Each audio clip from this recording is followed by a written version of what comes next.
గురవే సర్వలోకానాం భిషజే భవరోగిణాం నిధయే సర్వవిద్యానాం దక్షిణామూర్తయే నమః.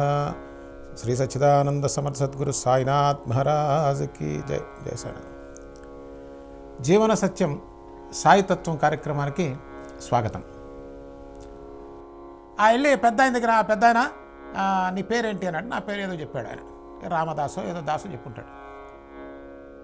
ఏం చదువుతున్నావు అన్నాడు. రామాయణం చదువుతున్నాను ఆయన. ఎన్నాళ్ళని చదువుతున్నావు ఏంటి? నాకు ఊహ తెలిసిన దగ్గర చదువుకున్నాను ఆయన. అంటే దీన్ని బట్టి కొన్ని 100 సార్లు చదివి ఉండాలి నువ్వు. అవును ఆయన, చాలాసార్లు చదివాను. ఏం తాత ఎన్నిసార్లు చదివినావు, నీకు అర్థం కాదా, లేకపోతే అర్థమైనా పని లేక చదువుతున్నావా అని వెటకారంగా మాట్లాడతాడు. ఆ తాత తను మాట్లాడే మాటలన్నీ విని నవ్వుకొని ఒక చిరునవ్వు నవ్వి తను చదువుకుంటుంటాడు. ఎందుకంటే వాళ్ళకి తెలుసు ఎవరికి ఏం చెప్తే అర్థం అవుతుంది, ఎవరికి ఏం చెప్తే అర్థం కాదు. ఇతను ఇప్పుడు ఏం వినే స్థితిలో లేడు, అర్థం చేసుకునేటువంటి మానసిక స్థితి కూడా లేదు, ఒక హైప్లో ఉన్నాడు. సరే గమ్మను కూర్చున్నాడు. ఏదో కాసేపు కబుర్లు సంభాషణలు జరిగినాయి. కొత్తగా దంపతులకి ఆ తాతగారు పాపం చదువుకున్నారన్న ట్రైన్ వస్తున్నది.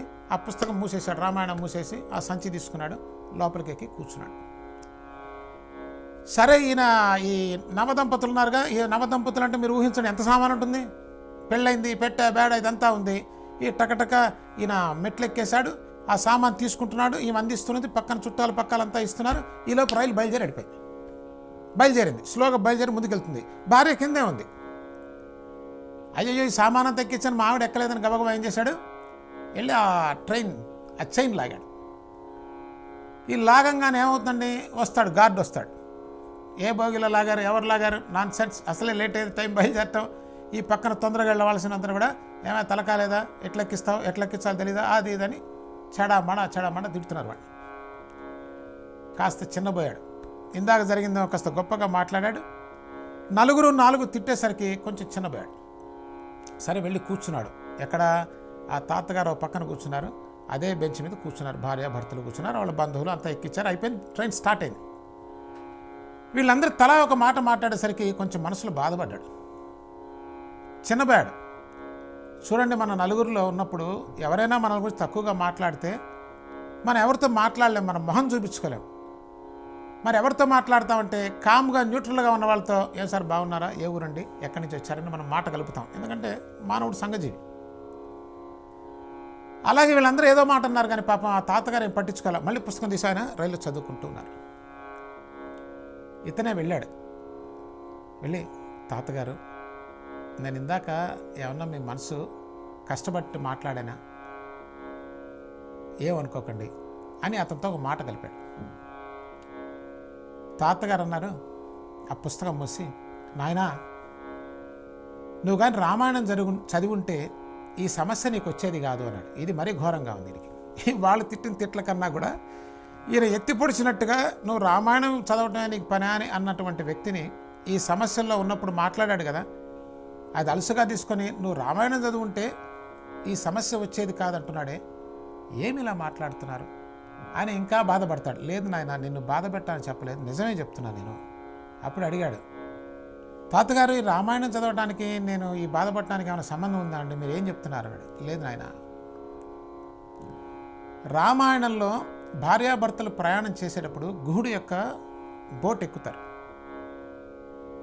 మొట్టమొదట చేయి పట్టుకొని సీతమ్మ వారిని ఎక్కిస్తాడు రామచంద్రమూర్తి, తర్వాత తాను ఎక్కుతాడు. ఈ విషయం నీకు తెలుసుంటే మొదట నీ భార్యను రైలు ఎక్కించేవాడు. కొంచెం రైలు కదిలినా నువ్వు 2 అడుగులు గబగబా వేసి ఎక్కగలవు. ఆడమ్మాయి, ఆడకూతురు ఎట్లా ఎక్కగలదు, పడిపోతుంది, చీర అడ్డుపడుతుంది కదా. అందుకే నాయన మన జీవితమే రామాయణం. అది జాగ్రత్తగా చదవటం కాదు, దాన్ని దర్శిస్తే, దాన్ని ఆచరిస్తే, నా జీవితంలో రామాయణం ప్రభవిస్తే ఎన్ని కష్టాలు నాకు రావు. కాబట్టి మనమన్నీ పుక్కిట పురాణాలు కాదండి, మన జీవితాన్ని నిర్దేశం చేసేటువంటి గొప్ప గురువులండి. రామాయణం ఒక గురువు, భగవద్గీత ఒక గురువు, సాయి సచ్చరిత్ర ఒక గురువు. ఏదైతే నా జీవితానికి మార్గనిర్దేశనం చేస్తుందో, నా జీవన సత్యాన్ని తెలిపేటువంటిది సాయి తత్వం. అదే సాయి సచ్చరిత్రలో, సాయి సచ్చరిత్ర అంటే సాయిబాబా జీవన విధానం అండి. ఆయన ఎలా జీవించారు. మహాత్ములకి మనకి తేడా ఏంటో చెప్పమంటారా? వాళ్ళు ఆచరించి చెప్తారో, మనం ఊరికే మాట్లాడతాం. అందుకే విలువ ఉండదు మనం మాట్లాడే మాటలకి. ఏ వ్యక్తి అయితే ఆచరిస్తూ అంటే తను ఆ జీవితం జీవిస్తూ ఉంటాడో ఆయన జీవితమే ఒక ఆచరణ. ఆయనే నిజమైనటువంటి ఆచార్యుడు. ఆది శంకరాచార్య అంటలే మనం. ఎందుకని? ఆయన ఆచరించాడు. అంతేనా? ఆ ఆచరించింది బోధించాడు కాబట్టి ఆయన నిజంగా జగద్గురువైనాడు. రేపటి కార్యక్రమంలో మళ్ళీ కలుద్దాం.